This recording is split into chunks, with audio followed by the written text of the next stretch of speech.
Bonjour, bonjour, bienvenue sur le plateau de Bâti-Journal TV. Nous sommes toujours à Nancy au Forum Bois Construction et nous allons parler, et ce qu'on le fait assez rarement ici d'ailleurs, de patrimoine et avec mon invité Marc Larracine. Bonjour. Bonjour. Vous êtes ingénieur bois, vous appartenez à la société Concept Bois Technologies. Vous pouvez nous décrire un petit peu, nous faire une petite carte d'identité de cette société ? Donc Concept Bois Technologies fait partie du groupe CBS Lift Team, donc on est concepteur constructeur bois, ce qui a absolument rien à voir avec l'expertise. On fait des bâtiments en bois et autant de l'ingénierie en tant que bureau d'études. Donc dans cette partie ingénierie, on a une partie expertise qui vient du fait qu'on a développé des outils d'expertise depuis relativement longtemps. Donc voilà, donc on fait de l'expertise de bâtiments historiques, qui est une activité vraiment spécifique dans tout le panel, quoi. En quoi cette activité est spécifique ? On touche à des bâtiments historiques ou alors en tout cas des bâtiments déjà construits, de temps en temps des bâtiments vraiment historiques, ce qui n'a rien à voir avec la construction de nouveaux bâtiments et l'utilisation de nouvelles méthodes. Vous, ce que vous cherchez à connaître quand vous faites une expertise, hein, parce que c'est ça notre sujet, on va parler d'expertise, oui. C'est quoi ? C'est la qualité des bois, c'est savoir s'ils vont pouvoir continuer à être utilisés.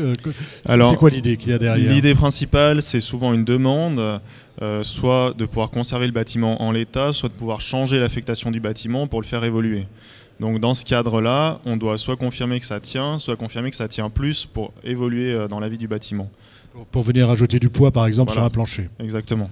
Alors, c'est quoi d'abord une expertise ? C'est l'œil de l'expert, c'est des outils, Alors, le contexte de l'expertise bois, c'est principalement le matériau bois. Donc le matériau bois qui possède une très grande variabilité. Donc voilà, c'est fonction de l'essence, ça va être fonction aussi du lieu où l'arbre a poussé, de sa vitesse de croissance. Donc il y a déjà tout ça. Après, au sein d'une même essence, on a déjà une énorme variabilité. Donc on va avoir entre 4 et 5 fois des caractéristiques différentes, entre 4 et 5 fois plus performantes. Donc après, si je comprends bien, sur une poutre par exemple, d'un plancher, c'est une même essence dans un même endroit, on pourra avoir une poutre qui a une résistance supérieure à 5 fois qu'une autre placée ailleurs. Exactement, oui. D'accord. Qu'est-ce qui explique cette différence ? C'est principalement le lieu exact où l'arbre a poussé. Après, je ne pense pas qu'il y ait 5 fois la différence si vraiment on se situe à 2 mètres, quoi. Mais voilà, après, c'est... Voilà, mais c'est des choses que vous trouvez. Voilà, c'est ce qu'on trouve. En fait, c'est ce qu'offre la nature depuis toujours. Donc voilà, ça c'est vraiment le contexte. Après, ce contexte est repris dans les normes aujourd'hui avec des classes de résistance qui reprennent toutes ces caractéristiques et qui permettent de classer le bois. D'accord, parce que vous, je vais reprendre l'exemple de ma poutre, l'expertise va permettre de la classer en classe de résistance avec les normes d'aujourd'hui. Oui. Alors l'expertise, si c'est ce qu'on souhaite, quoi. Aujourd'hui, on peut reclasser le bois avec les normes d'aujourd'hui. Mais c'est pas forcément l'objectif. C'est pas l'objectif forcément, mais c'est quelque chose qui est possible si je veux le faire. Justement, si je veux donner une nouvelle affectation, par exemple, exactement, où je reçois du public ou des choses comme ça. C'est ça. Alors comment vous y prenez ? Je disais tout à l'heure l'œil de l'expert, mais il y a aussi des outils. Comment ça se passe ? C'est d'abord un expert avec son petit couteau, c'est ça ? C'est un peu ça, voilà. Le premier outil, c'est vraiment l'expert bois, qui a de l'expérience, qui a vu d'autres bâtiments et qui vient observer, quoi. C'est vraiment déjà, on regarde qu'est-ce qui se passe, où est-ce qu'il peut y avoir un problème. Et effectivement, on peut avoir un petit couteau, un tournevis, aller toucher, voir s'il y a des parties molles, des zones vraiment déjà un peu endommagées. Ça, c'est la première chose. Cette observation, elle permet de définir la suite. Donc, est-ce qu'on va utiliser des outils ? Quels outils, quels protocoles ? Voilà. C'est-à-dire que là, vous voulez dire, là, il faudrait peut-être qu'on aille fouiller, et pour aller fouiller, on va aller fouiller avec des outils. Exactement. Quel type d'outils ? Alors, vous allez voir l'humidité, par exemple, c'est ça ? Alors ouais, un paramètre principal, c'est vraiment l'humidité, qui est un facteur influent dans la dégradation du bois.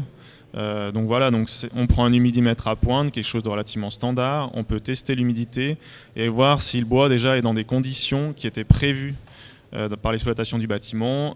Voilà, ça permet de voir. Après, il y a certains champignons qui font qu'il y a déjà plus d'humidité. Donc ça peut donner des indices. Ça donne des indices, des indications, et après, on travaille avec l'outil. Exactement, on travaille avec l'outil. Un autre outil, c'est le Silvatest. Alors le Silvatest, c'est un outil qui a été développé par notre entreprise. Donc c'est un appareil de mesure ultrasons qui permet une analyse autant locale que globale d'une poutre. Donc global, ça permet d'avoir un indice sur la classe de qualité du bois et pouvoir éventuellement le reclasser. Et local, ça permet de détecter des cavités internes, des fissures vraiment importantes. Voilà, c'est vraiment une analyse spécifique. Une analyse très, très spécifique qui va vraiment permettre de savoir comment est mon bois. Voilà. Comment est ma fameuse poutre de tout à l'heure. Exactement. Un troisième outil, et puis après on partira sur des exemples. Alors après, dans les outils, il y a le résistographe qui permet une analyse locale de la densité du bois. Et puis un autre encore, le Syscom, qui est une analyse fréquentielle. Donc ça permet de retrouver la rigidité d'un plancher à partir de sa fréquence propre. Là, c'est vraiment un outil très très spécifique, quoi. Donc si j'ai bien compris, hein, d'abord l'œil, d'abord l'expert en lui-même, oui. Et puis ensuite l'expert qui dit bah, peut-être que là on va aller fouiller, on va voir s'il y a plus d'humidité, on va voir si ça résiste ou pas. Exactement. Avec différents outils. Alors vous avez eu à mener des expertises, dont une sur un bâtiment prestigieux qui est la Cité Interdite, c'est ça? Oui. Qu'est-ce qui vous a amené là-bas et qu'est-ce qu'on cherchait? Alors ce qui a déclenché l'expertise, c'est que c'était avant les JO de Pékin. La Chine souhaitait pouvoir présenter le pavillon de l'empereur qui était fermé jusqu'alors pour l'ouvrir au public qui allait venir au JO. Donc cette cité est composée, enfin ce pavillon est composé de poteaux bois, dont une partie est visible et une partie est noyée en fait dans des murs en maçonnerie.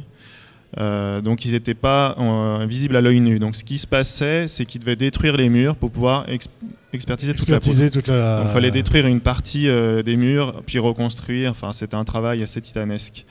Donc l'intérêt était de pouvoir proposer un outil qui évitait de détruire ces murs et pouvoir faire une analyse à travers, enfin avec un poteau dans sa situation. C'est une radiographie, je dis une bêtise, hein. C'est ça. Hein. C'est exactement ça. C'est une radiographie. Donc ça, c'est quelque chose que vous avez porté. Alors, et qu'est-ce qu'on a trouvé? Ces poteaux étaient en bon état? Il a fallu les Alors, les pas tous. Il y en a qui ont dû être changés, il y en a qui ont été réparés. Voilà, il y avait des zones un peu pourries. Il y avait aussi des poteaux en très bon état. Il y avait un peu de tout. Ce qui est le cas généralement dans beaucoup d'expertises. Oui, mais là, cette expertise a permis d'être moins intrusif, moins sur les parties en tout cas qui n'étaient pas abîmées. Oui, effectivement. Après, ce qui est spécial, c'est que le protocole de mesure a dû être adapté à l'objet. Donc on a fait des mesures, comme on peut voir sur l'image, donc longitudinales, ce qui permet de détecter déjà retrouver la classe de qualité en faisant une mesure longitudinale et éventuellement détecter quelques petits défauts. Après, les mesures transversales, ça permet de détecter des défauts très locaux qu'il y aurait dans la section qu'on mesure. D'accord. Un deuxième exemple. Alors un deuxième exemple, il y a le château de Valère à Sion, donc en Suisse, où là c'est un cas typique d'expertise très courant. Donc en gros, c'est un château relativement ancien. On souhaite changer l'affectation du château et donc créer un musée sur des planchers existants. Donc des planchers qui servaient pour de l'habitat à l'époque. Voilà, avec quelques personnes, quelques meubles peut-être un peu costauds, mais exactement. Là on va amener du public, on va faire marcher, donc de la vibration, des choses comme ça. Donc on va amener du public, donc il y aura principalement des exigences incendie, et puis surtout on va fortement augmenter les charges. Donc voilà, donc l'idée c'est retrouver est-ce que le plancher est en bon état, après quelle est sa classe de qualité pour pouvoir le recalculer et concevoir un nouveau plancher. Et là, en l'occurrence, quel a été le diagnostic et puis le remède s'il y en a eu un? Alors le diagnostic, c'est un peu le plan qu'on voit, donc on analyse chaque poutre, après il y a différentes méthodes, on peut aussi faire un échantillonnage. Et dans ce cas-là, on arrive à classer les poutres en différentes classes et déterminer quelle poutre est à changer et quelle poutre est à garder. Et sur celle qu'on garde, quelle est la classe de performance de ces poutres. D'accord, donc c'est vraiment dans ce qu'on disait tout à l'heure, hein, requalifier, de normaliser quelque chose d'ancien. Oui. C'est un château qui a quel âge? Vous disiez assez ancien, c'est quoi? C'est des poutres qui ont 400, 500 ans, 200 ans? 13e siècle. 13e siècle, oui, donc c'est très ancien. C'est très ancien. Mais l'idée principale, c'est la conservation du bâti et pouvoir trouver une solution qui permet de conserver ce bâti. Donc en mesurant la classe de performance des bois, il y a certains bâtiments où il n'y a rien à faire, on refait un plancher dessus, on garde les poutres en l'état, on ne fait même pas de renforcement et ça se passe très bien. Voilà, et là, donc en l'occurrence, il a fallu faire un renforcement, enlever quelques poutres. Alors il y a 2-3 poutres qui ont été changées et puis après on a refait un plancher sur le reste. Sur le reste. C'est un plancher bois, parce qu'après, est-ce que vous préconisez aussi ce qu'on doit faire? Ça dépend des missions. Ça dépend des missions. Il y a des missions où on fait la maîtrise d'œuvre par la suite. Ou alors il y a des missions, on détermine juste quelle est la performance et qu'est-ce qui a changé à garder, quoi. Bah écoutez, merci d'être venu nous voir sur le merci. plateau de Bâti Journal TV, nous parler de patrimoine et de voir comment on requalifie aujourd'hui les bois anciens, comment on arrive à savoir s'ils sont encore bons et s'ils pourront encore durer quelques siècles. Merci beaucoup. Merci. C'est une petite vidéo à retrouver donc sur le site de Bâti Journal TV et sur le site de notre partenaire France Bois Forêt. Merci, à bientôt, au revoir.